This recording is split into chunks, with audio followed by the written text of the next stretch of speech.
Mbak Alisa hadir? Hadir, Bu. Mbak Aziza? Hadir, Bu. Mbak Devi Andina? Hadir, Bu. Mbak Devina? Hadir, Bu. Mbak Okta? Allah, sorry. Mbak Erika? Hadir, Bu. Mbak Vidya? Mas Gerard? Hadir, Bu. Mas Juna? Hadir, Bu. Mbak Ismi? Hadir, Bu. Mbak Hilwi? Hadir, Bu. Mbak Reta? Hadir, Bu. Mas Dika? Hadir, Bu. Mbak Nanda? Mbak Nur? Hadir, Bu. Mbak Nurus? Hadir, Bu. Mbak Putri? Hadir, Bu. Mbak Risma?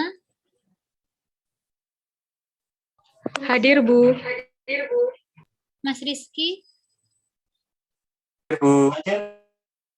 Mas Ronald tadi hadir ya? Mbak Salsa? Hadir, Bu. Mbak Sofia?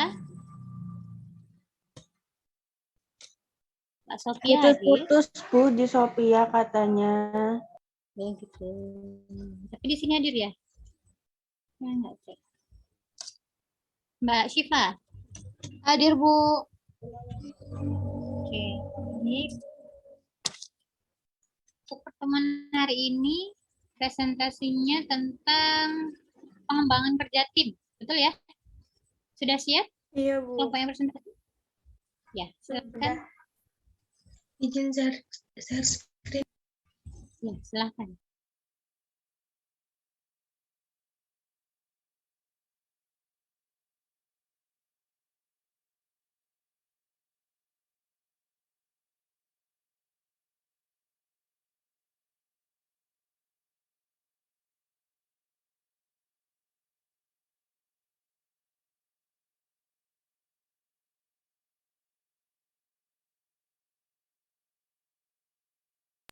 Apakah udah terlihat?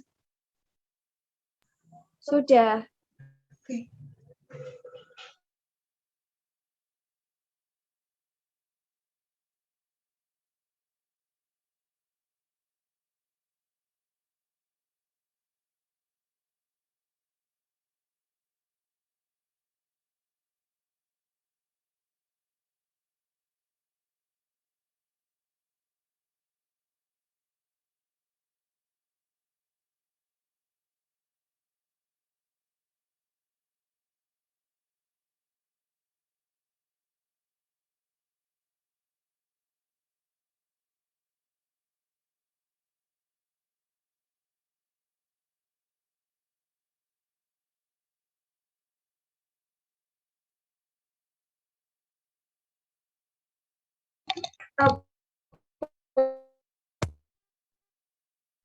Sinyal lemot. Jadi yang pertama yaitu pengembangan tim dan kerja tim. Next. Untuk anggota dari kelompok 3 sendiri, yaitu yang pertama ada Muhammad Dika, ada Margareta Antra Devi, dan saya sendiri Nanda Fitri dan Nurrohma Putri. Baik, selanjutnya yaitu pengembangan tim kerja. Pengembangan atau penyusunan merupakan suatu usaha, upaya, atau proses untuk melakukan perubahan dengan cara menyesuaikan diri dalam menghadapi lingkungan yang dinamis dan selalu berubah. Sedangkan tim kerja merupakan sekumpulan pegawai yang dikoordinasikan oleh ketua tim atau seorang manajer yang bertugas untuk melakukan pembinaan kepada seluruh anggota untuk menampilkan produktivitas yang maksimal dengan memberinya pedoman, arahan, motivasi, dan inspirasi agar tugas yang didelegasikan dapat dilaksanakan dengan baik. Next. Pengembangan tim kerja. Upaya untuk merangsang motivasi, memberi wewenang karyawan, dan memperkenalkan tim kerja merupakan contoh kegiatan terencana yang diarahkan untuk menghadapi perubahan dalam lingkungan. Bentuk kerjasama tim dapat meminimalisir konflik akibat perubahan karena keadaan yang dilakukan telah inherent dalam fungsi peningkatan motivasi karyawan. Karakteristik inti dari sebuah tim adalah kemampuan untuk mengembangkan tim menjadi potensial pada masa mendatang. Tim terbaik selalu melakukan perbaikan secara terus-menerus dan konsisten. Selanjutnya yaitu dalam pengembangan tim kerja ada beberapa hal yang perlu diperhatikan, yaitu kemampuan mengatur. Yang pertama, kelangsungan organisasi dan sistemnya berada di tangan siapa yang mengatur, bukan pada anggotanya, agar pemberontakan yang terjadi dapat diminimalisir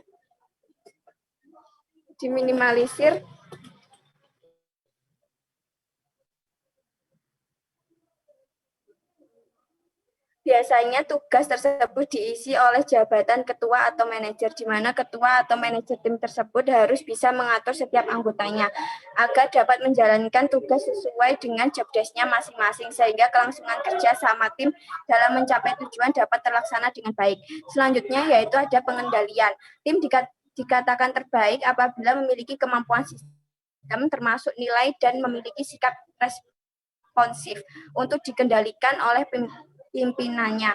Tim yang diarahkan oleh manajer yang bersifat autokrasi dan berada dalam struktur yang ketat akan mengurangi partisipasi anggota tim dalam menentukan fungsi, mendikte apa yang harus dilakukan oleh tiap anggota tim dan bagaimana melakukannya akan mendorong tim kembali kepada tujuan terbatas dan menghambat inovasi mereka. Selanjutnya yaitu meningkatkan kompetensi anggota tim. Kinerja suatu tim bergantung pada kompetensi tiap anggota tim. Tim yang baik akan melakukan peningkatan kompetensi anggotanya yang mencakup peningkatan kompetensi, manajemen waktu, manajemen proyek, ilmu pengetahuan atau keahlian, dan keterampilan lainnya. Pada konteks ini, kompetensi merupakan pemberdayaan yang merefleksikan kapasitas sistem untuk menciptakan lingkungan yang mendukung, yang memungkinkan anggota tim menemukan pendekatan dan potensi uniknya. Tim akan melakukan sesuatu dengan baik apabila seluruh anggotanya mendukung dan memiliki kompetensi yang memadai. Next. Selanjutnya akan dijelaskan oleh Margareta. Terima kasih, Nanda. Selanjutnya, dalam pengembangan kerja tim ada beberapa hal yang perlu diperhatikan, yaitu sistem terbuka dan tertutup. Sistem tertutup adalah suatu sistem yang terisolasi dari lingkungannya, sedangkan sistem terbuka adalah suatu sistem yang dapat berinteraksi dengan lingkungan sekitarnya. Misalnya, jika anggota musyawarah mengambil keputusan didasarkan pada gagasan sendiri, tanpa membaca dan mendengarkan pendapat orang lain, serta berbicara dengan konstituen, ini akan menjadi contoh sistem tertutup. Setelah terjadi banyak interaksi, maka sistem tersebut berubah menjadi sistem terbuka. Sistem terbuka yang bekerja menunjukkan peristiwa yang disebut prinsip batas akhir. Prinsip ini disebut juga sebagai sistem terbuka yang mencapai kondisi, tahap, atau tujuan akhir dalam jumlah cara yang berbeda karena dapat berinteraksi dengan lingkungannya. Berbeda dengan sistem tertutup yang akhirnya sudah ditentukan sejak awal.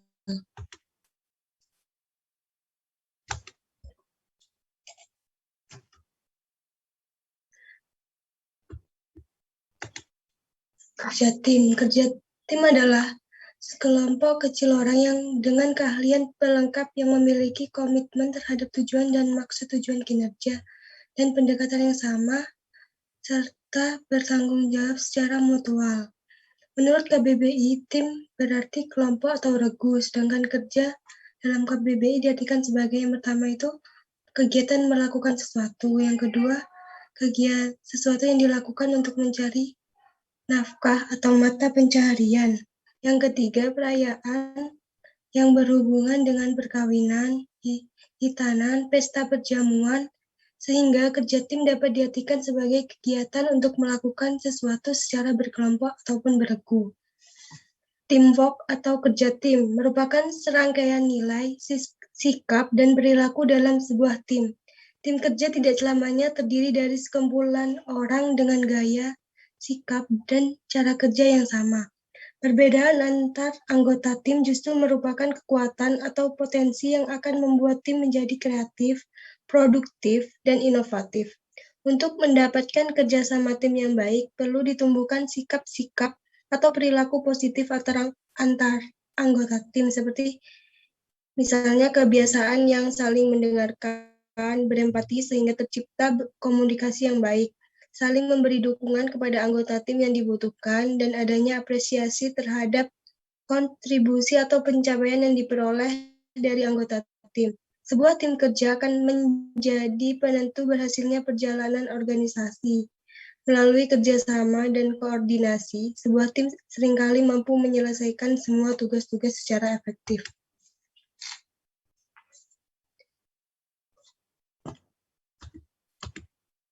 Selanjutnya, karakteristik mutu tim kerja. Tim kerja yang hebat tidak tercipta begitu saja. Tim kerja yang setiap anggotanya merasa cocok satu sama lain, layaknya potongan-potongan puzzle, adalah hasil dari kerja keras, kepemimpinan yang kuat, dan bijaksana.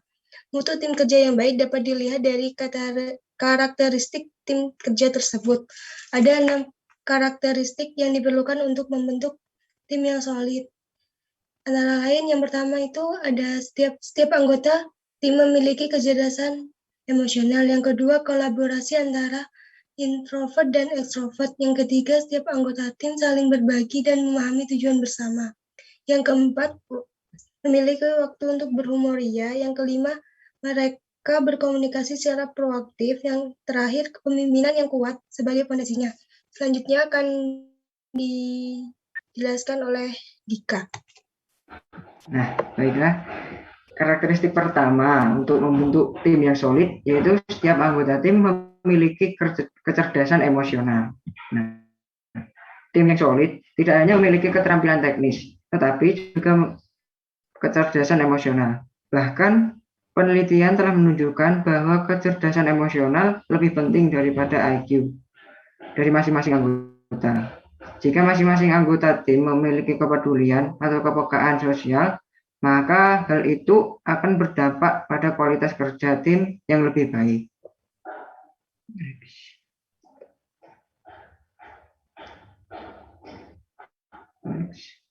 Nah, karakteristik kedua untuk membentuk tim yang solid yaitu kolaborasi antara introvert dan extrovert.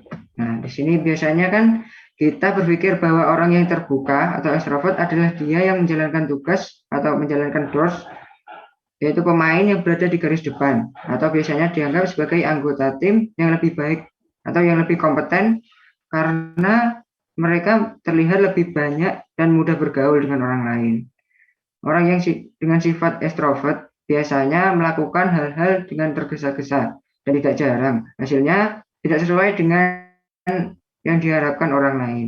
Sementara itu, orang-orang yang dengan sifat introvert mendapatkan perhatian karena mereka telah berpartisipasi melebihi harapan dari kelompok mereka. Dengan memadukan tim dengan anggota yang memiliki sifat extrovert dan introvert di dalamnya, maka akan tercapai atau tercipta kolaborasi yang pas dalam tim tersebut dan menghasilkan suatu hasil yang lebih baik. Next. Nah, karakteristik ketiga untuk membentuk sebuah tim yang solid yaitu setiap anggota tim saling berbagi dan memahami tujuan bersama. Di dalam setiap anggota tim harus memiliki tujuan dan ambisi yang sama. Hal ini bertujuan agar tim dapat bekerja seefisien mungkin. Serangkaian penelitian pada tim militer menunjukkan bahwa kerja tim yang efisien bergantung pada bagaimana anggota tim menerapkan pemahaman bersama dari tujuan atau tujuan yang harus mereka capai. Selanjutnya akan dilanjutkan oleh Nur Rohmah. Baik, karakteristik yang selanjutnya yaitu memiliki waktu untuk berhumoria. Humor mungkin merupakan suatu faktor yang jelas untuk mengukur efektivitas tim, namun kenyataannya humor mungkin bukan merupakan faktor yang jelas untuk mengukur efektivitas tim. Namun kenyataannya humor telah membangun kepercayaan dan keintiman yang dapat menciptakan interaksi tim yang lebih baik. Humor memiliki dampak positif pada beberapa aspek interaksi tim yang efektif, termasuk pada komunikasi yang efektif, pembangunan individu, produktivitas, dan manajemen emosi. Jika menempatkan humor sebagai alat manajemen yang baik, dapat bermanfaat bagi semua orang untuk tidak begitu serius sepanjang waktu. Yang kelima yaitu mereka berkomunikasi secara proaktif. Tim yang efektif menjalin komunikasi yang intens dan proaktif. Komunikasi yang proaktif ini dapat terwujud dalam 4 cara, yaitu yang pertama, anggota tim memberikan informasi sebelum diminta. Yang kedua, mereka memberikan dukungan dan bantuan sebelum diminta. Yang ketiga, mereka mengambil inisiatif tim dan memberikan bimbingan dan membuat saran kepada anggota tim lainnya. Dan yang terakhir, mereka selalu memberi kabar terupdate atau menciptakan kesadaran situasional untuk anggota tim lainnya. Dan karakteristik yang terakhir yaitu kepemimpinan yang kuat sebagai fondasinya. Sebuah tim membutuhkan peran pemimpin yang kuat dan bijaksana.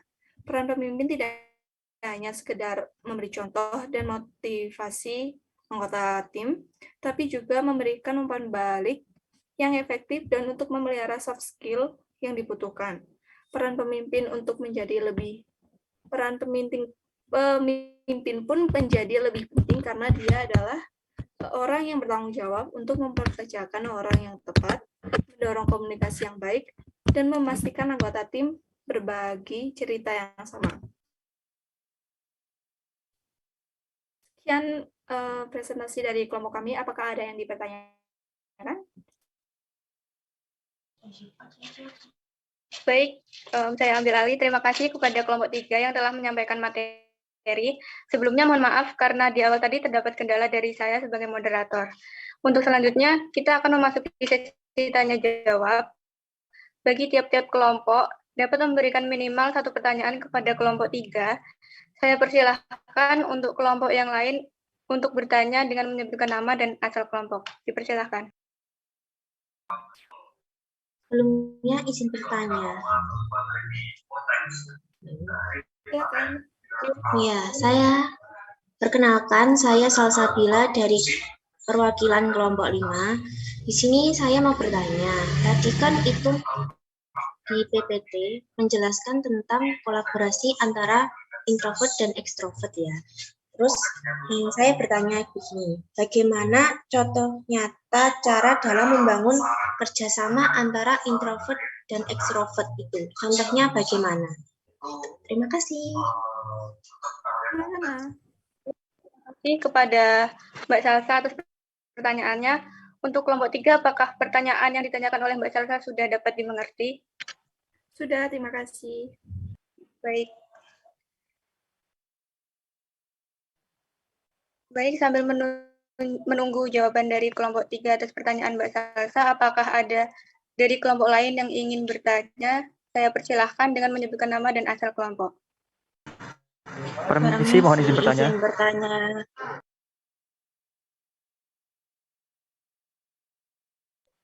Ya, silahkan satu persatu ya, teman-teman.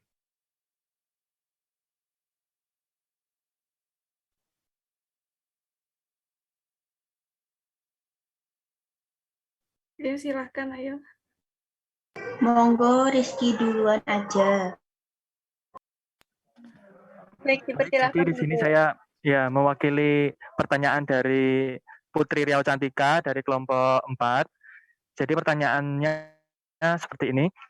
Pada satu tim kerja seringkali didapatkan perbedaan pendapat dan pemikiran dalam memecahkan suatu masalah, sehingga terkadang memicu perdebatan. Jadi bagaimana cara mengatasi hal tersebut untuk mendapatkan jalan tengah tanpa membuat salah satu pihak merasa pendapatnya tidak dihargai? Karena terkadang kepribadian orang berbeda-beda, ada yang mudah tersinggung dan ada pula yang menerima dengan lapang dada. Baik, menurut kelompok kalian bagaimana ya? Terima kasih. Baik, sama-sama. Baik, seperti itu pertanyaannya. Apakah dari kelompok 3 ada yang mau dijawab dulu atau saya tampung dulu pertanyaannya? Kita tampung semuanya aja dulu. Oh iya, oke. Mungkin dari kelompok lain yang belum bertanya, saya persilahkan untuk bertanya dengan menyebutkan nama dan asal kelompok. Permisi, izin bertanya. Saya Devina, perwakilan dari kelompok 1. Pertanyaannya, bagaimana pendapat kelompok 3 mengenai cara mengembangkan suatu tim kerja yang anggotanya susah sekali untuk diajak bekerja sama? Karena kan setiap orang itu pasti memiliki perilaku dan sifat masing-masing. Terima kasih. Baik, terima kasih atas pertanyaan dari Mbak Devina. Apakah pertanyaan dari Mbak Devina dapat dimengerti oleh kelompok 3? Sudah, terima kasih. Oke, sama-sama.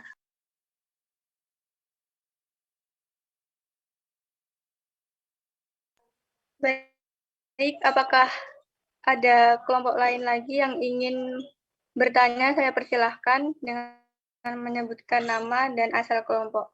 Izin bertanya. Perkenalkan, saya Geraldo dari kelompok 2. Pertanyaan saya, pada PPT dijelaskan bahwa setiap anggota harus saling memahami tujuan dan ambisi bersama. Nah, bagaimana cara agar tiap anggota tersebut dapat mengerti atau memahami tujuan dan ambisi anggota yang lain? Sekian. Terima kasih. Baik, terima kasih atas pertanyaan dari Mas Geraldo. Apakah pertanyaannya dapat dimengerti oleh kelompok 3 atau mau diulang? Boleh diulang, soalnya tadi agak putus berebet gitu. Baik, permisi. Sebelumnya, pertanyaannya pada PPT dijelaskan bahwa setiap anggota harus saling memahami tujuan dan ambisi bersama. Nah, bagaimana cara agar tiap anggota tersebut dapat mengerti atau memahami tujuan dan ambisi anggota yang lain? Apakah sudah jelas? Sudah, terima kasih.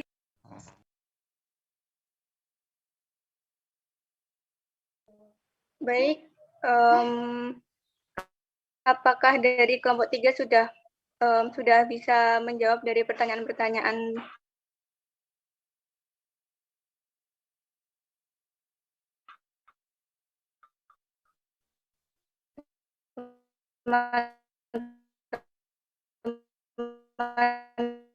dari kelompok lain? Saya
Baik, saya akan menjawab pertanyaan dari Salsa, perwakilan kelompok 5. Tadi kan Salsa tanya bagaimana contoh nyata cara dalam membangun kerjasama antara ekstrovert dan introvert. Nah, jadi dalam membangun kerjasama antara ekstrovert dan introvert itu melalui pendekatan personal.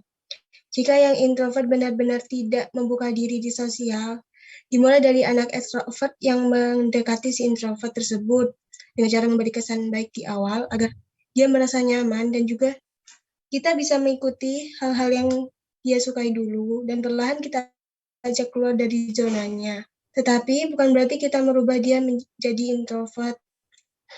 Cuman kita perlahan mengajarkan kepada dia gimana cara berkomunikasi di sosial dengan baik. Itu sih dari kelompok 3. Gimana, Salsa? Baik, jawabannya dapat dimengerti. Terima kasih. Sama-sama.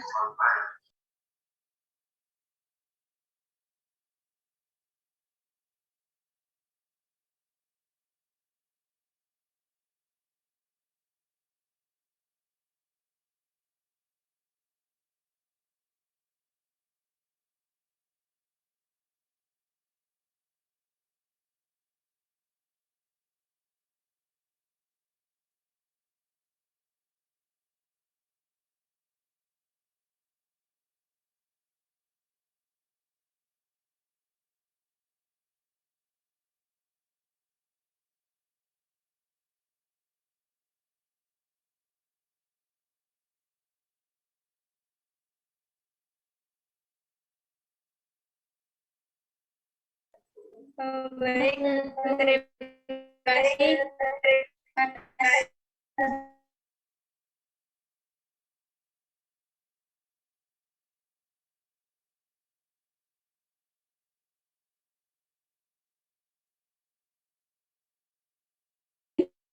atas jawaban yang apakah bisa diterima jawabannya?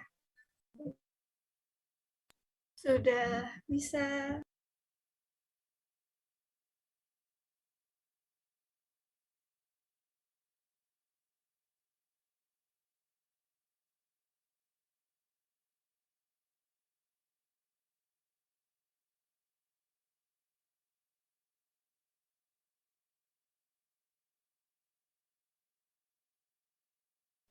Permisi, izin masuk, izin menjawab.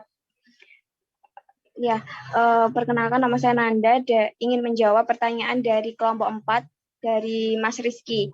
Yaitu pertanyaannya, pada suatu tim kerja, seringkali didapatkan perbedaan pendapat dan pemikiran dalam memecahkan suatu masalah, sehingga terkadang memicu perdebatan. Jadi bagaimana cara mengatasi hal tersebut untuk mendapatkan jalan tengah tanpa membuat salah satu pihak merasa pendapatnya tidak dihargai, karena terkadang kepribadian orang berbeda-beda.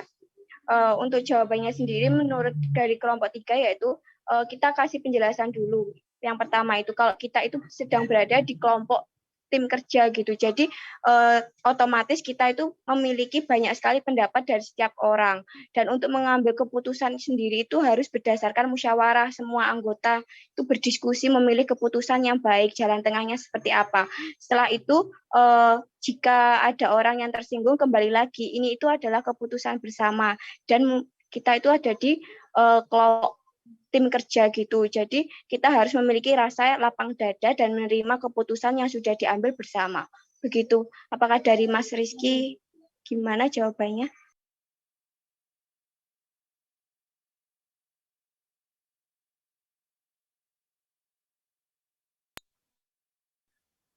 Jadi ini sebenarnya pertanyaan dari Putri Riau Cantika, tapi kalau dari saya sendiri untuk jawabannya sudah jelas. Terima kasih. Ya, sama-sama. Baik, terima kasih atas jawabannya dari kelompok 3.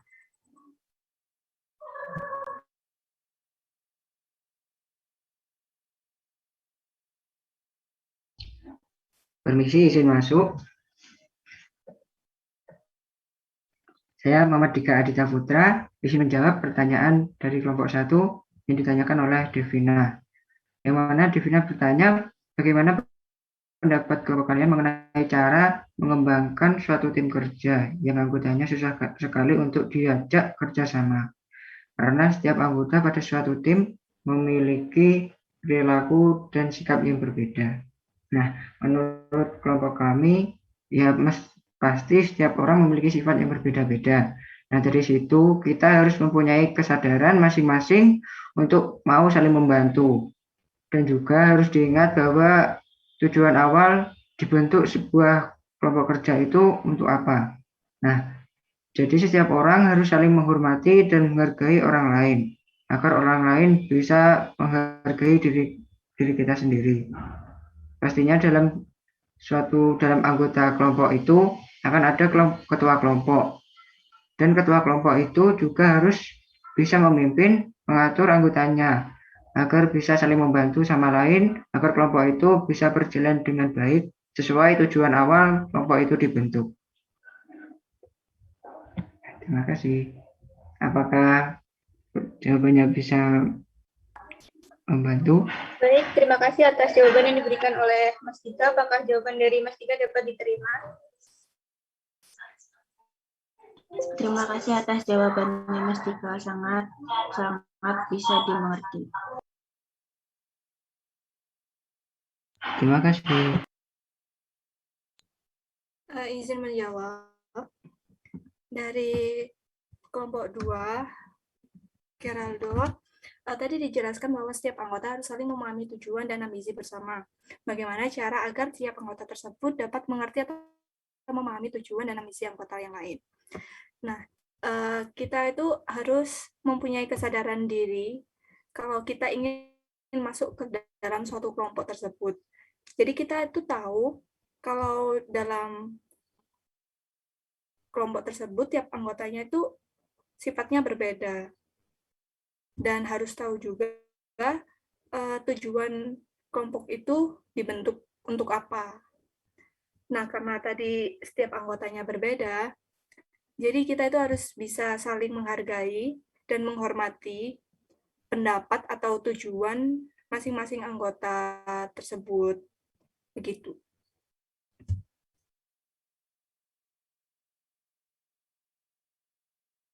Baik, terima kasih atas jawaban yang telah diberikan. Apakah jawaban dari kelompok 3 bisa diterima oleh kelompok 2?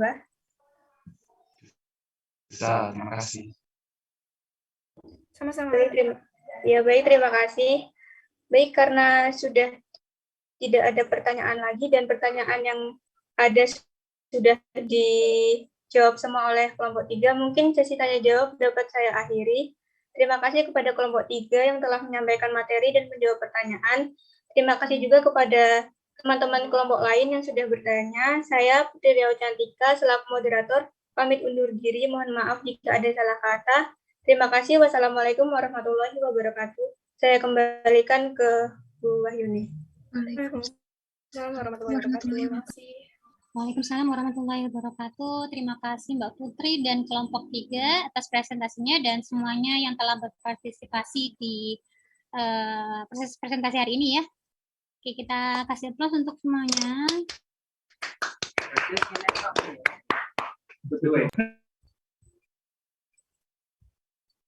Oke, baik. Menarik sekali terkait materi yang kita bahas hari ini, yaitu tentang kerja tim, ya, yang pastinya sudah pernah dipraktekkan untuk semua yang ada di sini karena konsep perkuliahan yang kita lakukan di mata kuliah ini adalah kelompok, yang dimana yang namanya kerja tim berarti suatu kerja dalam berkelompok. Kita sudah paham lah secara garis besar maksudnya kerja tim ini apa. Di sana ada beberapa anggota, ada suatu hal yang kita selesaikan bersama, kemudian ada pembagian tugas mungkin di sana dengan berbagai banyak orang yang berbeda itu tentu mereka memiliki karakter-karakter yang berbeda, bagaimana kita menyikapinya untuk menghindari konflik dan sebagainya gitu ya. Oke. Mengingatkan lagi mungkin sebelum coba kita lanjutkan terkait materi ini.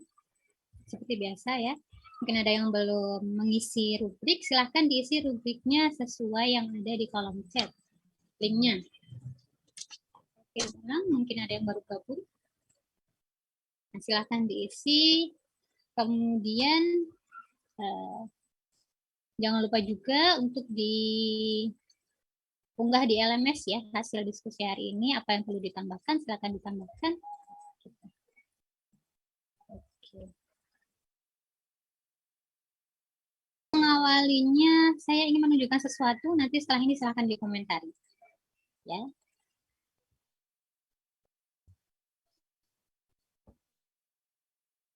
Silahkan diberikan pendapatnya, apa yang Anda semua lihat di sini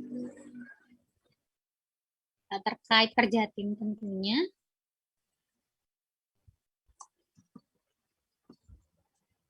Oke. Tadi untuk yang dipresentasikan sudah memenuhi ini ya. Ada pengembangan tim di sana, ada kerja tim itu apa, karakteristik untuk tim kerja seperti apa. Ya, saya langsung saja ke sini. Mohon disimak baik-baik semuanya. Bentar, saya setting dulu terkait sound.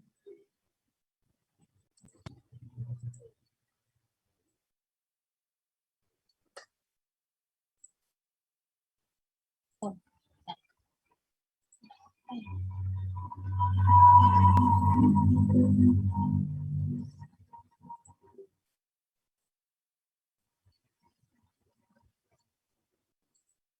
Oke.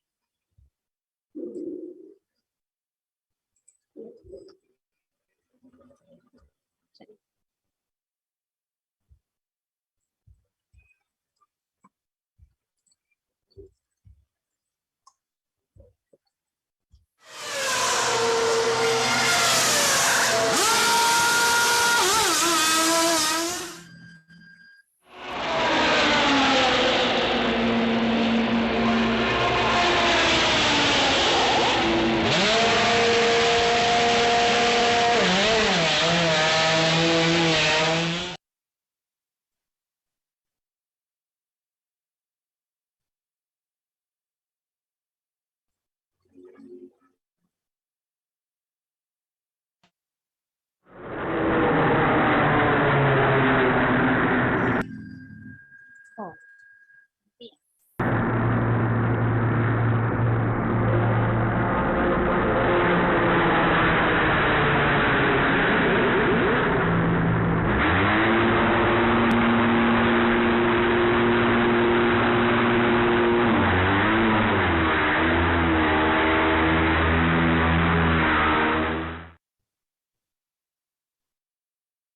Sudah bisa dilihat dengan jelas videonya? Bisa, Bu. Ya, Bu. Ada satu video lagi, simpan dulu pendapatnya ya. Setelah ini coba kita diskusikan.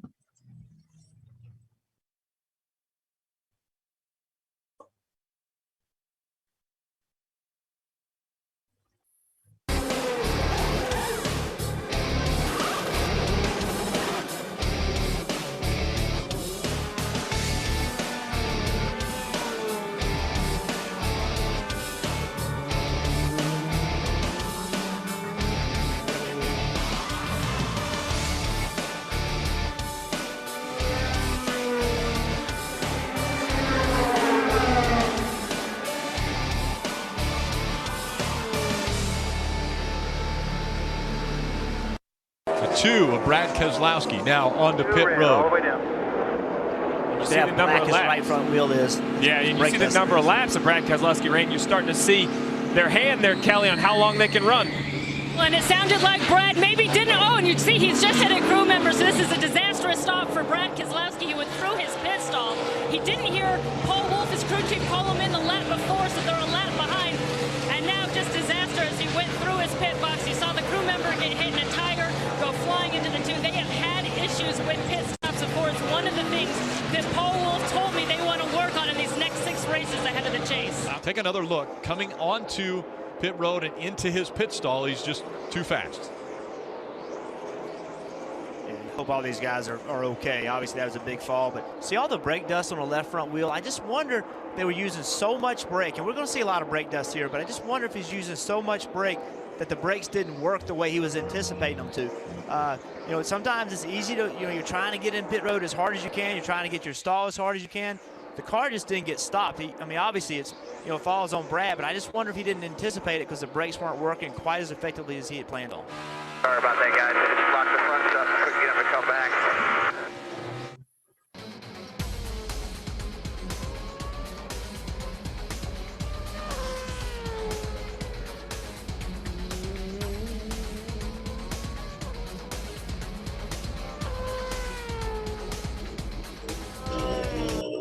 And And we have a huge fire on the pit lane. It looks like it's right.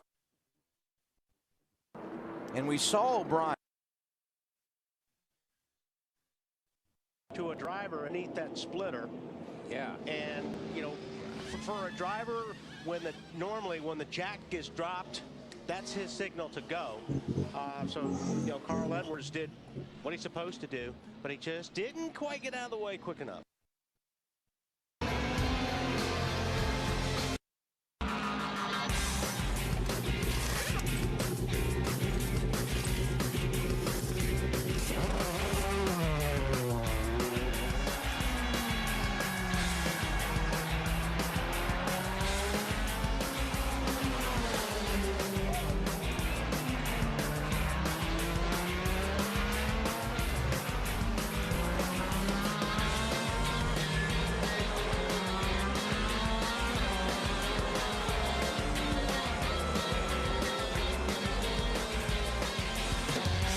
Saya rasa cukup. Dari dua video tadi, kira-kira apa yang bisa kita diskusikan di sini terkait kerja tim? Apa yang ada di sana? Silakan, ada yang ingin memberikan pendapatnya?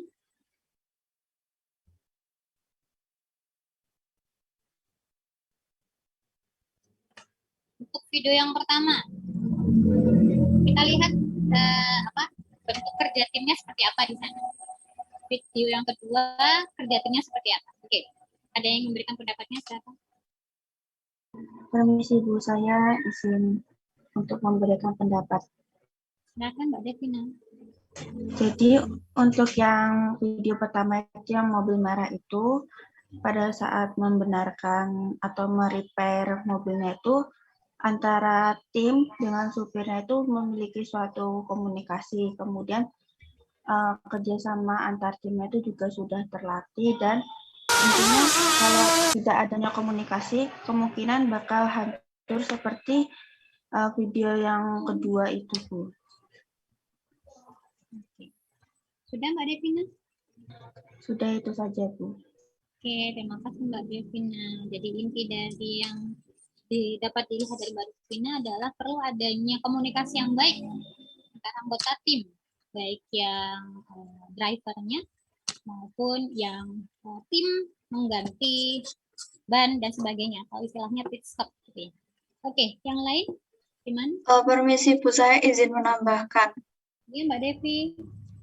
Untuk yang dikatakan Devina tadi sudah benar ya, jadi harus ada komunikasi antara sopir dan para yang mengganti bannya itu ya Bu. Selain itu untuk timnya tadi itu yang saya perhatikan itu untuk pada video pertama itu bekerjanya itu secara terstruktur begitu loh Bu. Jadi setiap bagian itu ada yang bekerja gitu, jadi terstruktur gitu loh pekerjaannya apa-apa aja, jadi waktunya itu juga cepat. Terus kemudian yang pada video kedua itu sepertinya untuk timnya itu masih semrawut gitu Bu dalam pengerjaannya. Terima kasih. Terima kasih Mbak Devi. Jadi menambahkan dari jawabannya Mbak Devina tadi, kalau Mbak Devi selain komunikasi juga ada terlihat bahwa kerjanya itu terorganisir dengan baik gitu ya. Mungkin melalui proses latihan dulu, bagaimana caranya agar nanti kondisinya di lapangan meminimalisir kendala gitu. Oke, kalau dari video yang kedua terlihat bahwa timnya masih kurang solid, masih ada kurang cek lah ya kalau istilah Jawanya seperti itu. Oke, yang lain ada lagi, silakan. Izin menambahkan Bu. Oke, gantian Mas Rizky dulu.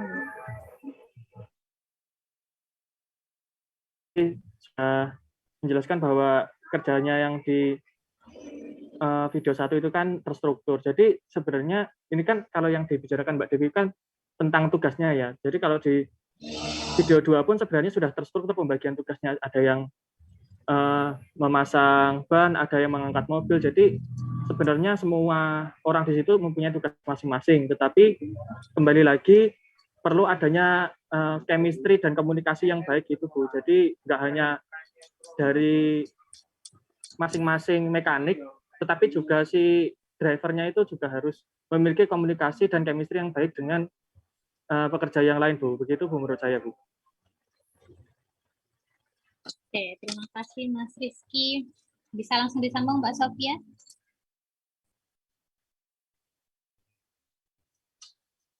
Halo Mbak Sofia.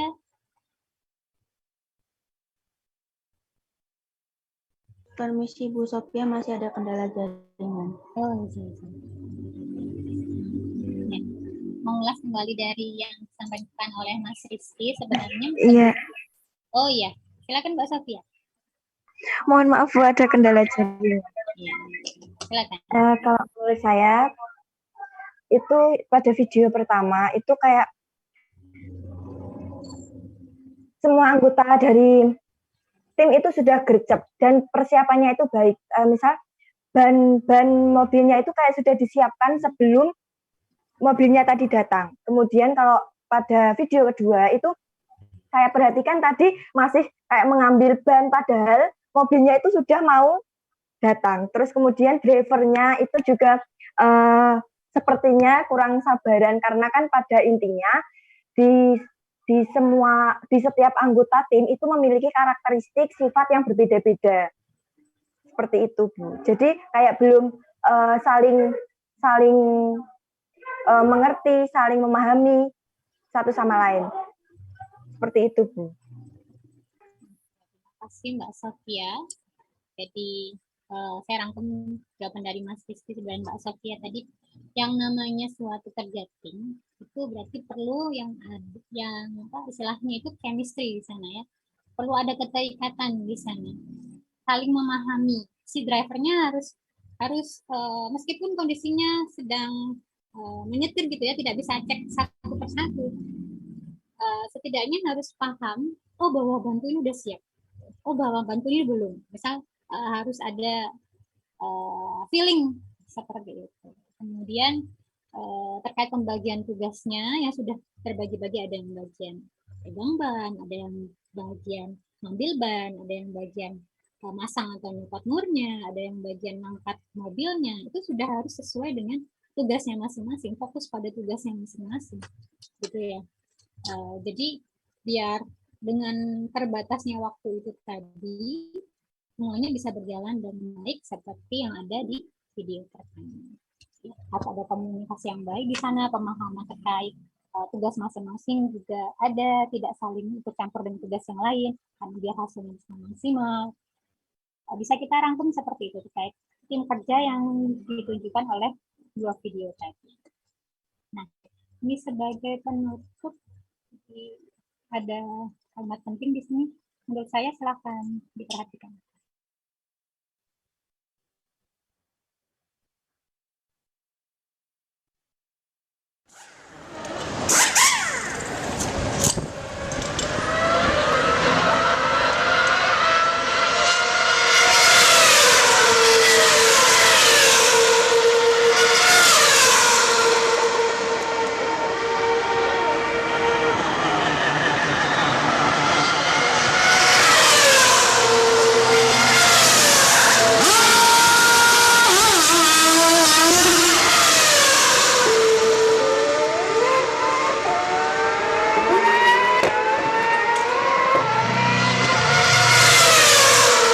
Ini adalah tim kerja, setiap orang melakukan kerjaan mereka masing-masing. Jadi fokus pada tugas dan fungsinya masing-masing dalam satu tim. Ya, terlihat jelas sekali dari video tadi. Jadi tidak ada yang mengintervensi satu sama lain, tidak ada yang saling ikut campur ya.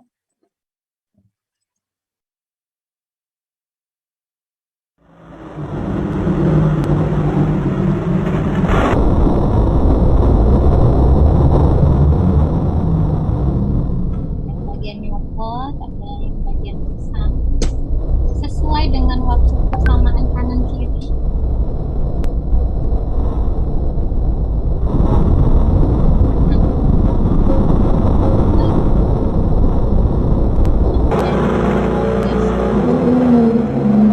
Jadi lakukan pekerjaanmu se-perfect mungkin dan on time, sehingga tidak ada yang merasa saling dirugikan dalam kerja tim. Kemudian kalau dilihat dari kalimatnya tadi, team, together, everyone, achieve more. Bersama-sama, setiap orang akan menghasilkan sesuatu yang lebih. Oke. Sebelum saya lanjutkan, ada yang ingin memberikan pendapatnya lagi mungkin terkait 3 video ini? Nah, video yang terakhir rangkuman ya, rangkuman dari 2 video sebelumnya. Ada yang memberikan pendapatnya mungkin? Silahkan. Kalau sudah cukup.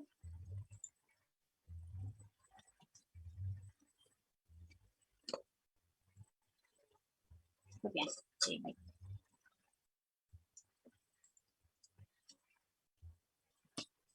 Jadi dari video tadi contoh salah satu contoh bentuk kerja tim.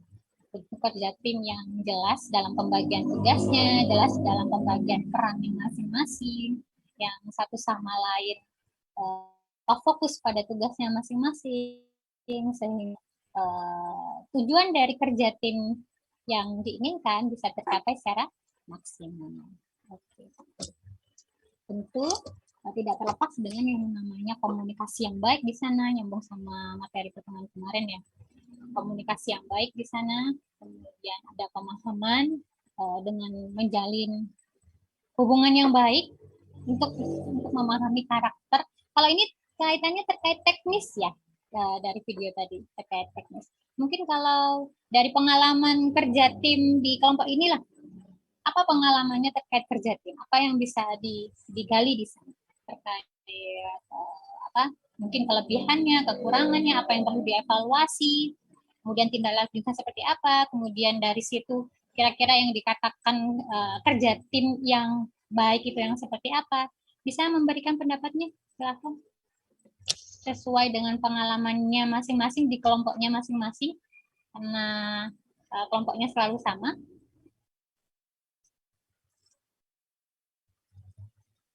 Ada yang memberikan pendapatnya terkait selama ini bekerja tim dengan timnya,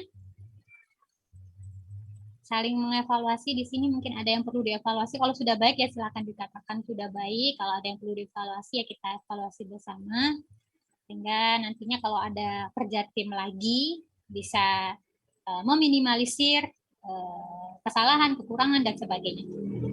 Ada yang memberikan pendapatnya silakan.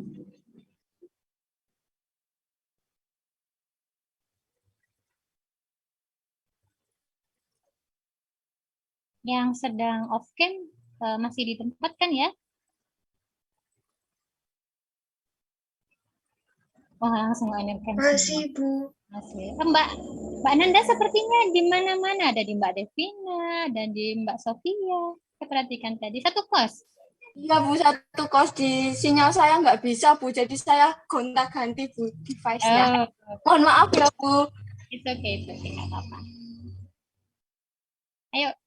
Ada yang memberikan pendapatnya terkait kerja tim yang sudah dilakukan di kelompok di kelas ini atau di kelas lain yang ada tugas kelompoknya juga mungkin. Silakan.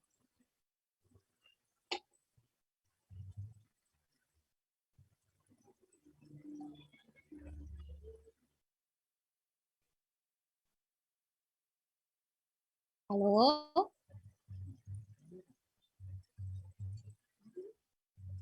Gimana? Apa pendapatnya? Saya mohon izin berpendapat. Iya, silakan Mas. Jadi ini bercerita tentang saya sendiri, Bu. Kan kalau kelompok itu ada pembagian tugas dan sebagainya. Terus setiap orang kan memiliki kayak kesibukan masing-masing gitu, Bu. Jadi kalau aku sendiri itu kayak seperti nelat-nelat terus loh Bu, karena saya ada kesibukan lain di luar kuliah. Terus kayak di anggota kelompok itu ada yang anaknya nggak suka yang nelat-nelat gitu Bu, jadi harus on time gitu Bu. Jadi kalau gitu saya jadi beban gitu loh Bu. Gitu Bu. Kalau saya sendiri gitu Bu. Jadi seringnya sih nelat-nelat karena ada kesibukan lain. Gitu. Oke. Mohon maaf karena sepertinya agak sedikit rame di tempatnya Mas Rizky ya. Jadi saya menerka tadi Mas Rizky apa aja inti pembicaraannya ya. Saya dengarnya nelat-nelat gitu. Boleh diulangi Mas Rizky? Mohon maaf Bu, di sini agak ramai Bu. Jadi agak kurang bisa diterima Bu suara saya. Iya, bisa diulangi. Jadi kalau iya Bu, jadi kalau saya sendiri kalau di kelompok itu kayak nelat-nelat gitu loh Bu. Kalau ada pembagian tugas terus saya menyerahkan tugas yang saya terima itu agak terkendala karena saya sendiri juga ada kepentingan lain gitu Bu. Kan setiap orang memiliki kepentingan masing-masing. Oke. Terus kayak tidak semua orang itu bisa memahami apa yang dialami seseorang. Jadi meskipun saya sendiri itu sudah bilang kalau ini saya ada kendala, jadi saya mungkin kasih tugasnya agak telat dikit gitu. Mungkin ada masalah dengan orang tertentu gitu Bu. Kamu kok gini gitu Bu. Jadi kalau saya sendiri dalam kerja sama tim itu juga masih kurang Bu. Itu pengalaman saya pribadi Bu. Tidak hanya di bangku kuliah ini, tetapi juga di bangku SMP, SMA. Itu kan saya juga selalu ada kepentingan di luar kepentingan pendidikan gitu Bu. Jadi nggak selalu bisa on time begitu. Oke, terima kasih Mas Rizky bisa ditangkap. Jadi ketika ada pembagian tugas, Mas Rizky tidak bisa on time karena berbenturan dengan kepentingan yang lain. Tapi sebenarnya sudah dikomunikasikan. Meskipun Mas Rizky sendiri sadar bahwa itu sebenarnya bisa membuat menghambat kerja timnya Mas Rizky, gitu ya. Nah, dari pengalamannya Mas Rizky, kira-kira itu kan tadi bentuk evaluasinya. Kira-kira bentuk tindak lanjutnya ke depan sebaiknya seperti apa seorang anggota dalam kerja tim? Permisi Bu, saya izin menanggapi. Oh, baik, ditanggapi Mbak Devi. Silakan. Jadi untuk misal untuk teman yang sekelompok dengan Rizky itu bisa lebih memahami, tapi di sisi lain Rizky-nya itu juga harus gimana ya, tetap menjalankan kewajibannya dia dalam menyelesaikan contohnya menyelesaikan materi bagian dari dia seperti itu Bu. Meskipun nggak on time gitu, mungkin temannya lebih dikasih tahu gitu Bu. Mungkin itu juga ada salah miskomunikasi seperti itu Bu. Oke, terima kasih. Itu tanggapan dari Mbak Devi. Sebentar, mungkin kalau yang lain ada tanggapan lagi, saya sambung kembali ke Mas Rizky. Gimana kalau dari Mas Rizky pribadi? Nanti kita sambung jawaban dengan Mbak Devi. Jadi kalau saya sendiri itu sebenarnya kalau mengumpulkan tugas tidak melewati deadline Bu, tapi kayak terlalu lama gitu loh Bu, dan bisa dikatakan juga mendekati deadline lebih ke mendekati deadline gitu Bu. Semisal saya ada tugas merangkum A gitu, deadline-nya besok, itu baru saya kirim terkadang itu nanti malam atau gimana gitu Bu. Jadi kayak sebenarnya tidak melewati deadline begitu Bu. Saya melaksanakan tugas tapi yang nelat gitu loh Bu, nggak sesuai dengan harapan teman-teman untuk mengumpulkan lebih awal begitu Bu. Tetapi saya mengumpulkan tugas itu tidak melewati deadline. Oke, terima kasih Mas Rizky. Jadi kalau dari Mas Rizky sendiri, dari apa yang dialami sesuai pengalamannya, berarti kalau ada pembagian tugas seperti itu, paling nggak mepet deadline lah ya.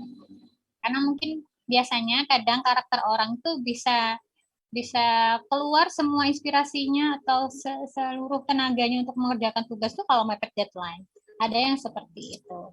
Ada yang karakternya harus diselesaikan lebih awal dulu mumpung ada waktu. Takutnya nanti kalau ditunda-tunda, nanti ketumpukan dengan tugas-tugas yang lain. Ada juga yang seperti itu.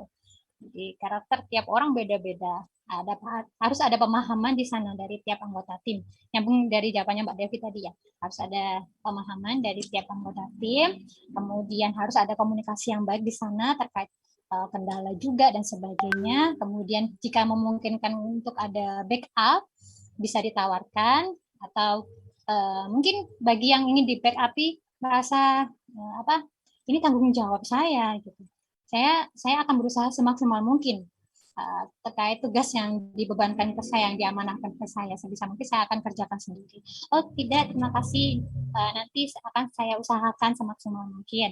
Kalau toh nanti sudah saya kerjakan ternyata ada yang masih kurang, mohon dilengkapi, mohon ditambahi atau dan sebagainya, bisa seperti itu dari pihaknya yang diberi tugas gitu ya. Mungkin tambahan dari saya, kalau ada yang seperti itu, berarti karena terkendala dengan aktivitas yang lain, perlu adanya manajemen waktu yang baik. Begitu? Ya, Mas Rizky dan yang lain mungkin kalau ada yang seperti itu. Jadi perlu ada manajemen waktu yang baik di sana. Jadi, oh saya sudah seperti ini. Sementara saya tahu bahwa kondisi saya itu sedang ada kesibukan lain, selalu seperti itu. Maka apa yang bisa saya lakukan agar tidak terjadi lagi seperti ini? Saya harus bisa memanage waktu dengan baik.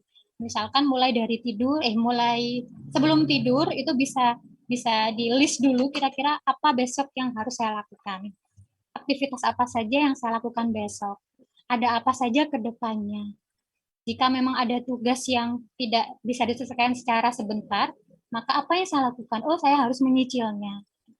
Jadi bisa di list gitu per waktunya, mulai dari bangun pagi, ngapain aja, jam sekian ngapain, jam sekian ngapain. Jadi lebih ke manage waktunya diatur ulang, biar tidak terjadi seperti hal yang sebelumnya. Istilahnya mungkin terbengkalai terkait aktivitas-aktivitasnya. Kemudian menerapkan sifat profesionalisme, gitu ya, bahwa ketika kita diberikan amanah, ketika diberikan tanggung jawab, kita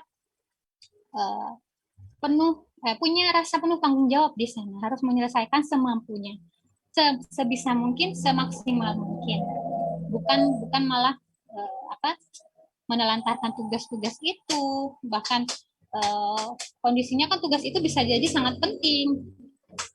Jadi perlu ada sifat profesionalisme di sana. Oke, baik. Nyambung sama seperti yang sebelumnya. Jadi ini di tengah-tengah ya saya bilangnya.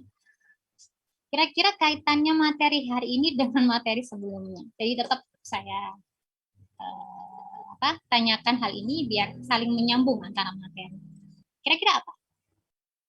Materi hari ini dengan materi sebelumnya, meskipun tadi sudah sempat kita singgung. Ada beberapa materi di sini. Ada yang bisa mengulangi lagi terkait apa yang sudah kita singgung? Kaitannya materi hari ini kerja tim, kemarin hubungan antar pribadi, kemarinnya lagi komunikasi yang efektif dan efisien, kemudian ada inisiatif dan inovasi, ada organisasi. Jadi ke belakang materinya itu kira-kira apa kaitannya? Materi-materi itu. Silahkan, ada yang ingin memberikan pendapatnya?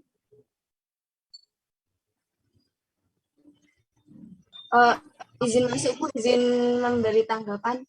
Oke, ini Mbak Devina atau Mbak Nanda?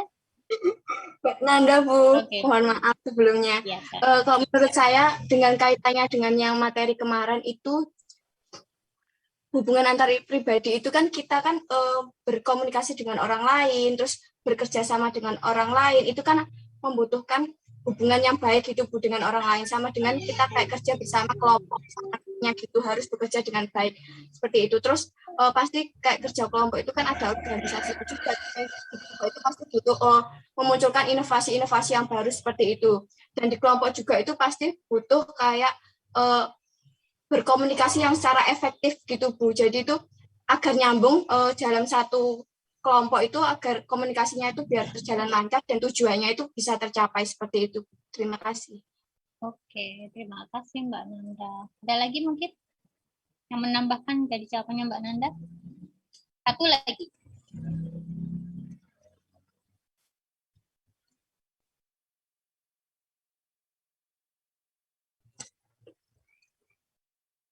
Ada yang ingin berpendapat lagi? Satu lagi mungkin?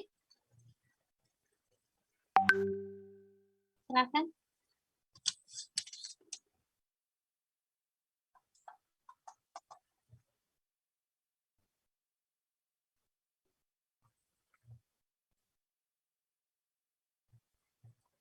Yuk.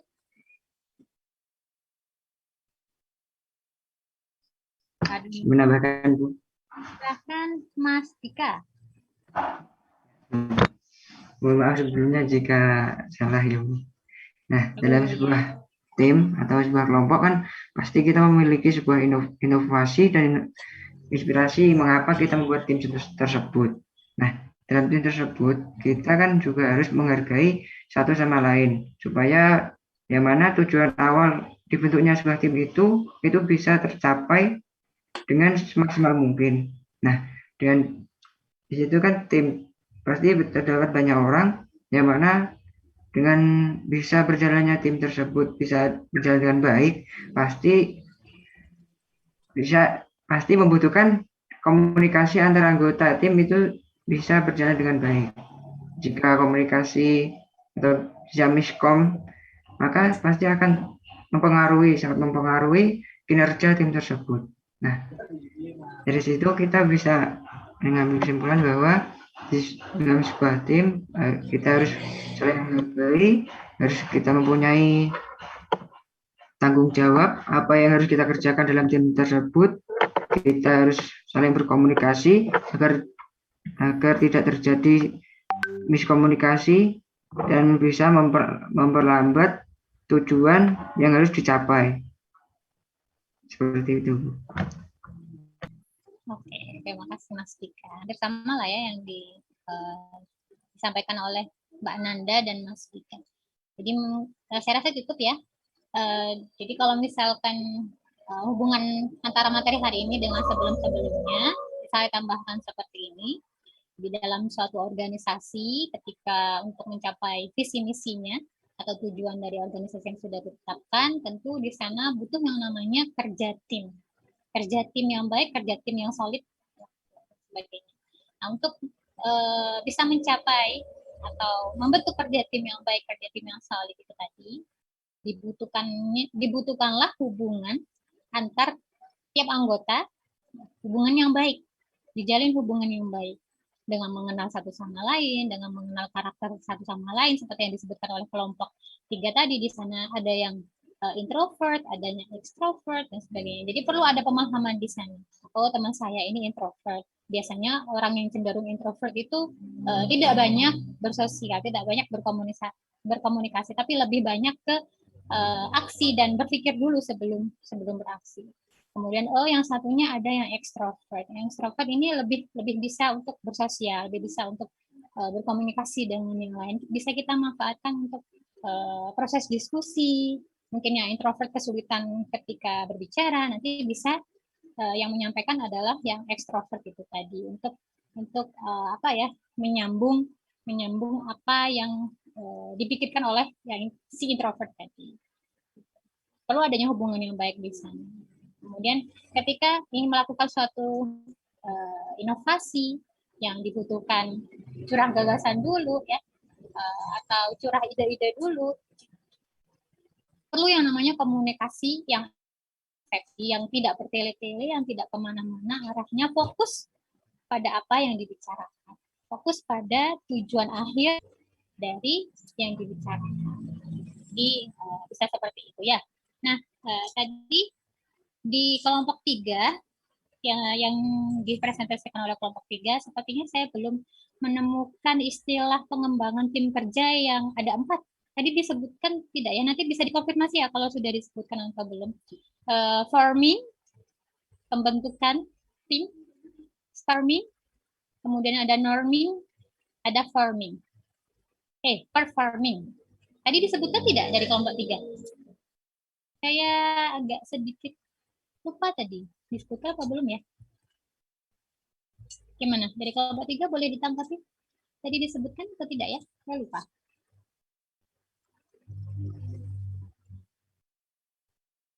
Halo? Sepertinya belum, Bu. Oh, iya, belum ya. Saya khawatirnya salah mendengarkan tadi. Tapi sudah atau belum?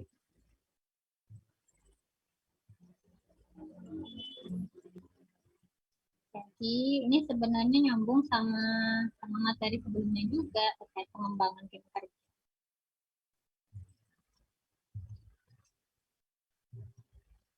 Ketika ada satu tim ya, pengembangan tim kerja ini bisa diawali dengan storming dulu, pembentukan tim dulu. Pembentukan tim ini tentunya di sana ada banyak karakter dari tiap anggota tim, ada banyak gaya bicara, gaya penyelesaian masalah dan sebagainya. Gaya berpikir berbeda-beda juga. Karena dalam pembentukan tim yang pertama kali. Jadi di sini pentingnya untuk mengenal satu sama lain.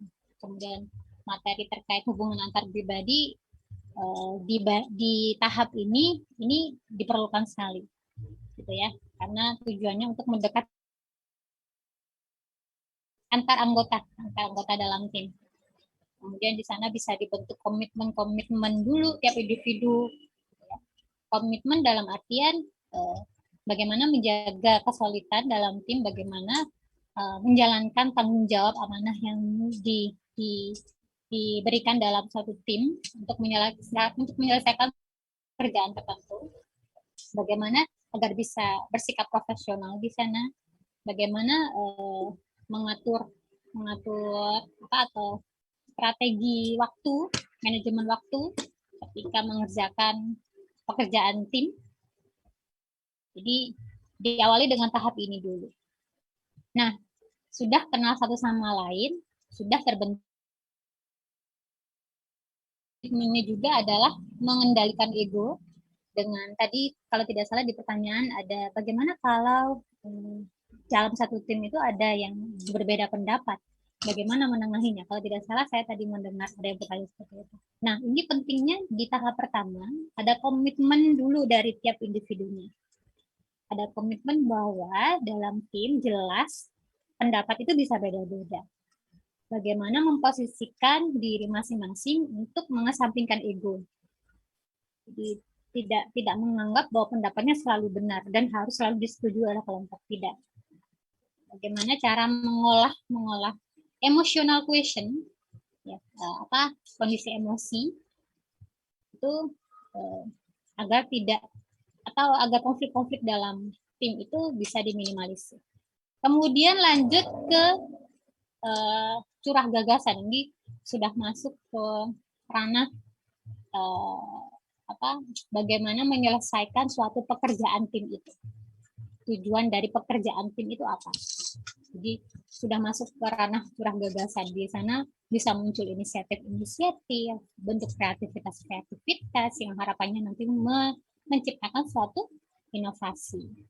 Tahap ini dirasa sulit, tapi penting untuk kesehatan pengembangan kelompok. Sulitnya kenapa?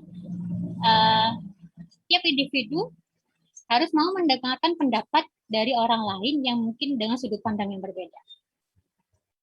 Dengan mengesampingkan ego itu tadi. Jadi sulit kalau misalkan ini baru pertama kali dilakukan. Tapi kalau sudah terbiasa dengan pendapat yang berbeda dari orang yang berbeda, bagaimana cara menyikapinya, bagaimana cara menengahinya pendapat itu agar tercipta satu pendapat yang sepakat, yang mufakat dalam satu tim. Nah, di bagian inilah asli dari masing-masing anggota tim terlihat. Apakah dia yang menggebu-gebu dengan pendapat masing-masing, sehingga seolah-olah pendapatnya harus bisa diterima oleh semua anggota kelompok.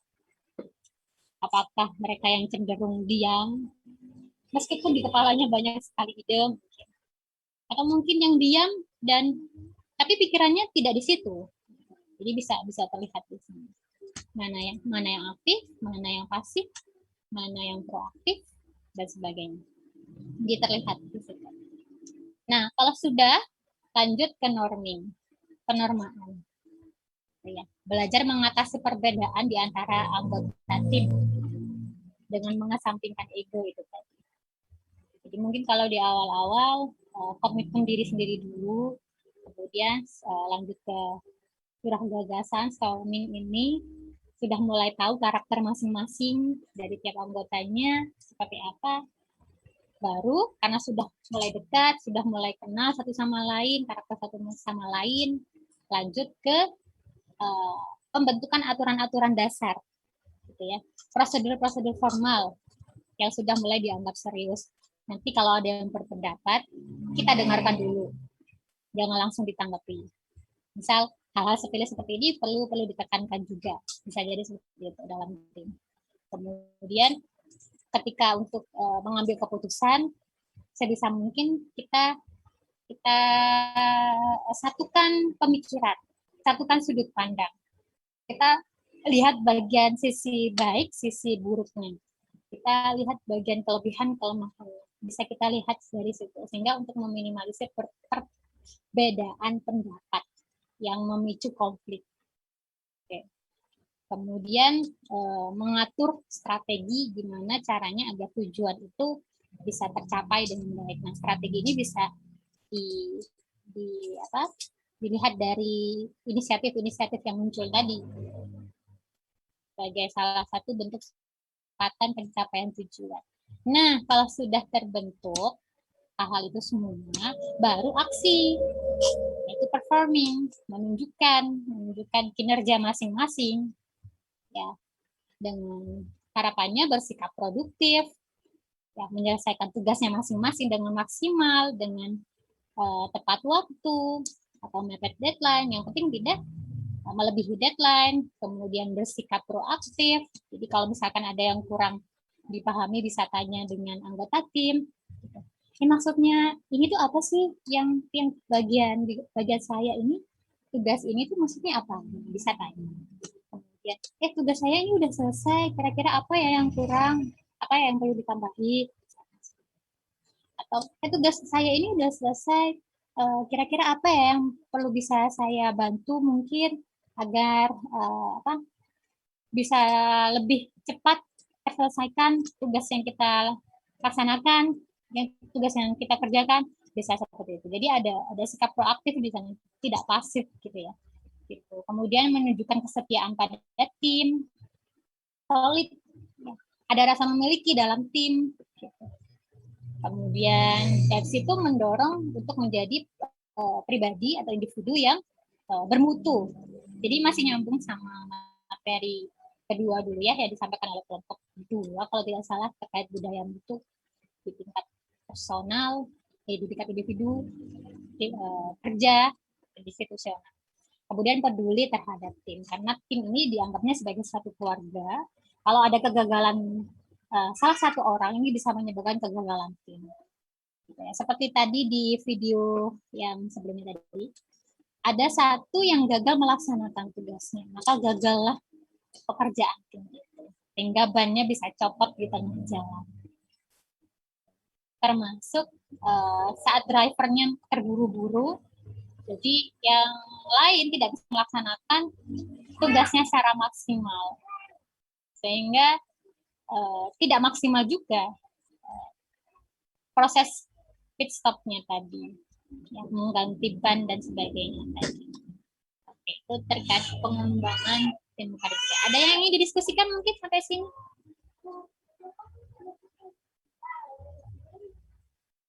Silakan. Saya minggu lalu sempat bilang sesuatu, masih ingat nggak ya? Jadi kalau tidak salah minggu lalu saya bilang, insya Allah pertemuan hari ini kita ada game. Sebenarnya ada, cuma karena pertemuan berikutnya masih nyambung sama pertemuan hari ini. Pertemuan berikutnya tentang apa? Ada yang ingat? Kelompok 4? Ya, pasti ingat ya kelompok 4. Apa? Kelompok 4 siapa?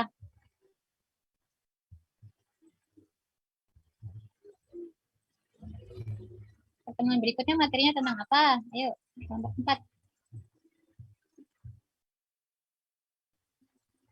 Halo? Itu Bu, tentang problem solving. problem solving, ya, Ya. pemecahan masalah. Ya, pemecahan masalah sama pemikiran. Iya, jadi nyambung sama hari ini juga ya, pemecahan masalah dalam suatu kerja tim. Nanti gamenya di minggu depan aja. Oke, saya rasa itu tambahan dari saya. Ada yang ingin didiskusikan mungkin? Silakan.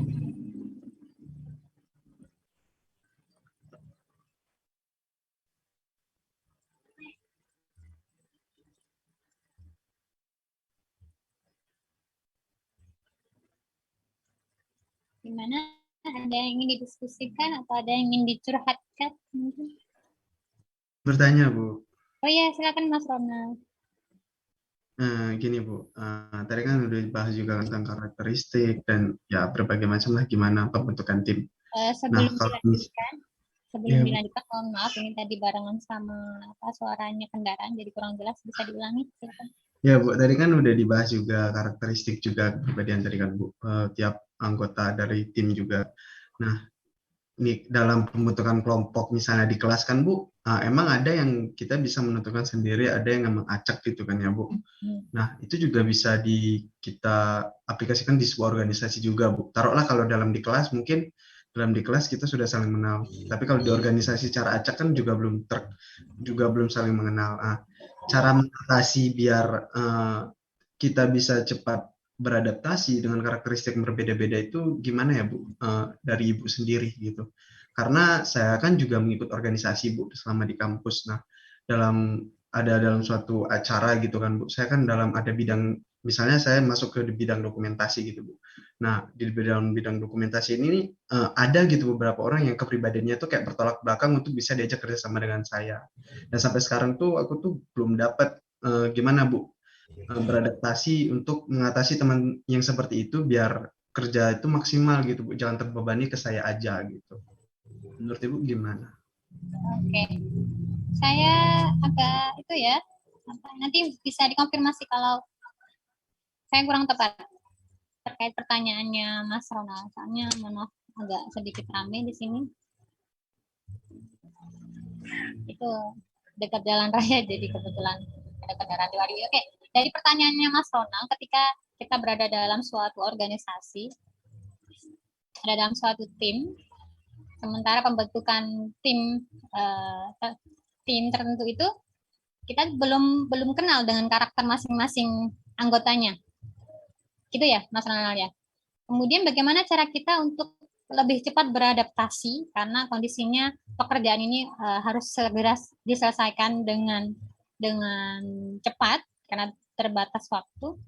Gimana caranya untuk mengatasi perbedaan karakter di antara anggota itu? Gitu, Mas Ronald? Iya, Bu, betul, Bu. Baik, begini. Kalau dari pengalaman saya, bagaimana cara mengatasinya? Anggapan kita tentu saja positive thinking bahwa tim kita yang kita belum kenal itu mereka bisa dapat mengerjakan tugasnya masing-masing secara baik, secara maksimal tanpa membebani satu sama lain. Tentu awal pemikiran kita seperti itu. Kemudian pada kenyataannya ternyata di luar ekspektasi kita. Ada yang dia tidak bisa diajak kerja sama dengan baik. Mungkin bisa seperti ini. Sebelum kita judge yang bersangkutan, bisa kita lihat dulu dengan jangka waktu yang pendek itu bagaimana caranya kita bisa mengetahui apa sih yang menyebabkan dia seperti itu. Kita bisa tanya ke teman terdekatnya, atau mungkin ke sebelum ke teman terdekatnya, mungkin kalau dia aktif di sosmed bisa kita lihat dari sosmednya, mungkin ya di Instagramnya dan sebagainya, bisa kita lihat di situ. Atau bisa langsung juga kita ke lingkungan dia kalau memang dekat dengan rumah kita, bisa kita lihat apa sih yang ada di sana. Jadi intinya kita gali informasi dulu sebelum kita judge. Kita gali informasi dulu. Apa sih yang menyebabkan dia seperti itu? Kenapa dia kurang kooperatif dalam kerja sama? Kalau kita sudah mengumpulkan fakta-fakta, kita sudah mengumpulkan hal-hal yang menyebabkan yang bersangkutan bersikap seperti itu, baru bisa kita komunikasikan dengan yang bersangkutan. Mohon maaf, ini karena kita terbatasi dengan waktu, seharusnya untuk tugas Anda tugas sampean harusnya sudah selesai di tenggat waktu yang sekian. Boleh tahu progresnya? Jadi ditanya dulu. Boleh tahu progresnya, mungkin kalau butuh progres ya, kerja timnya butuh progres seperti itu bisa ditanya seperti itu. Jadi di pendekatan komunikasi dulu, komunikasi yang baik. Pilihan katanya sebaik mungkin agar tidak menyinggung. Karena kita tidak sembari kita memahami karakter yang bersangkutan. Khawatirnya yang bersangkutan ternyata karakternya sensitif. Kalau sudah sensitif, gawat nih. Udah kerjaan terbengkalai semua ini. Bisa jadi seperti itu. Jadi kita kumpulkan fakta-fakta dulu, kemudian kita komunikasikan, jangan langsung menjudge, gitu. Baru nanti bisa ditawarkan. Apa yang bisa saya bantu? Mungkin. Jadi kitanya sendiri juga peduli dengan tim. Seperti tadi yang di bagian performing, nyambung ya sama materinya. Kita peduli dengan tim kita, karena kita menganggap tim kita adalah keluarga. Sekiranya kalau ada tim kita yang sedang terkendala, bisa kita tanyakan dulu, apa yang bisa saya bantu? Kira-kira apa yang diperlukan, yang membuat sampai terkendala untuk menyelesaikannya? Mungkin bisa dibantu dengan clue, mungkin, coba sampean cari ini, coba sampean ke sini. Bisa dibantu dengan bentuk seperti itu, clue seperti itu, petunjuk-petunjuk seperti itu. Atau bisa dibantu dengan aksi juga tidak apa-apa. Oh ya, sepertinya dari ceritanya ternyata sampean terkendala ini ya. Kebetulan saya bisa melakukannya. Coba saya bantu nggak apa-apa, misalnya. Ditawarkan. Pada intinya tujuan dari tim adalah untuk mencapai kerja tim, tujuan dari pekerjaan tim yang maksimal. Perkara nanti prosesnya seperti apa, apakah tidak sesuai dengan pembagian tugas, tidak sesuai dengan yang diharapkan, tidak sesuai dengan ekspektasi, tidak masalah. Yang penting hasil dari kerja timnya sudah terselesaikan dengan baik, sudah terselesaikan dengan maksimal. Seperti itu. Meskipun pada kenyataannya mungkin di salah satu anggota dalam tim itu ada yang merasa berkorban untuk timnya. Mungkin karena membackup tugasnya temannya tadi, dengan banyak membantu di pekerjaan itu, tidak masalah. Bisa jadi itu suatu penghargaan tersendiri bagi individu itu. Merasa pahlawan lah istilahnya. Ada kebanggaan tersendiri di sana. Bisa jadi seperti itu. Menurut saya seperti itu sih, Mas Ronald. Kalau dari Mas Ronald ada tanggapan apa? Gimana? Atau dari yang lain?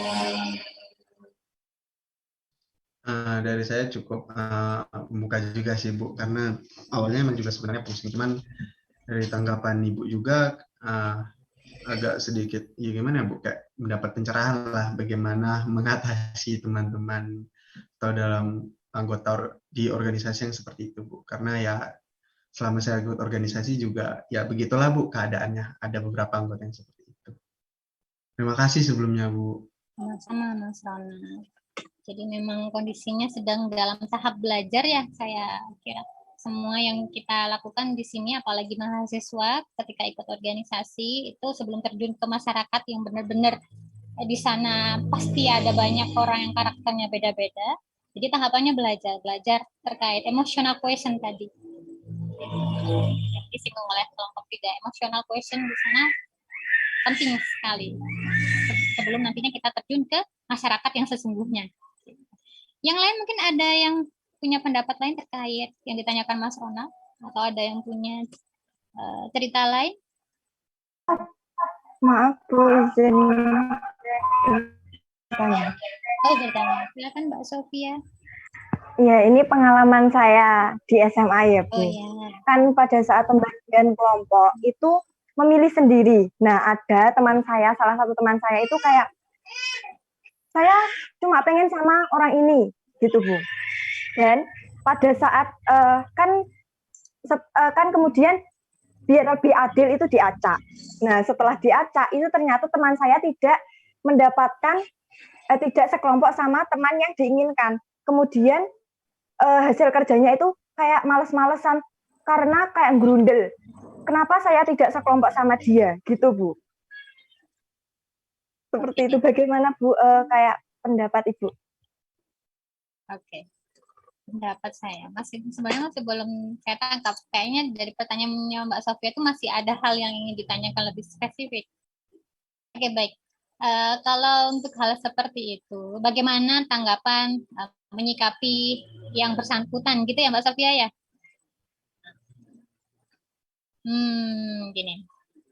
Sebenarnya pembentukan kelompok seperti itu masih terjadi ya, baik di lingkungan kampus juga masih ada yang seperti itu. Pernah di suatu kelas saya menawarkan, untuk pembentukan kelompoknya mau ditentukan sendiri atau saya tentukan atau diacak? Ditentukan sendiri saja, Bu. Nah, di situ saya sudah feeling, oh ya. Milih dengan teman yang dirasa lebih dekat dengan dia. Itu tidak masalah, itu pilihan ya. Karena memang saya berikan pilihan. Kalau ada yang seperti itu, kalau pendapat saya, sebaiknya ya jangan seperti itu. Ketika jadi pribadi dalam suatu tim, dalam suatu anggota, kita harus bisa mengesampingkan ego. Dalam bekerja pun, jangan pilih-pilih.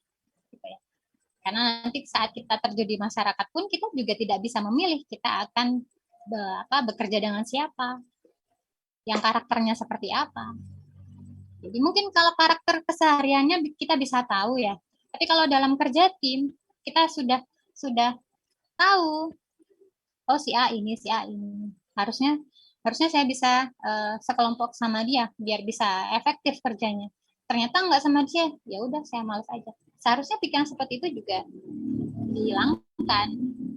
Kalau pendapat saya seperti itu. Jadi kepribadiannya, egonya seharusnya dihilangkan. Dan anggota tim yang lain melihat kondisi anggotanya yang satu ini seperti ini, bisa dikomunikasikan, bisa diajak, bisa didekati.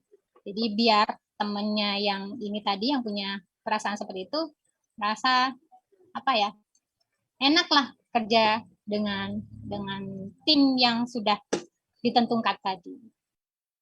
Karena bisa jadi itu hanya anggapan dia aja, kalau kerja atau satu tim dengan yang tidak dia inginkan itu tidak enak. Karena bisa jadi anggapan dia aja, padahal sebenarnya enak semua. Seperti itu.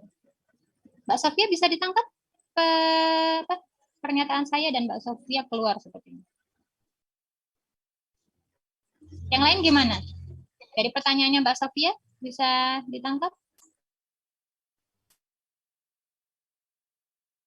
Kita udah pukul berapa ini? Kok saya lupa waktu.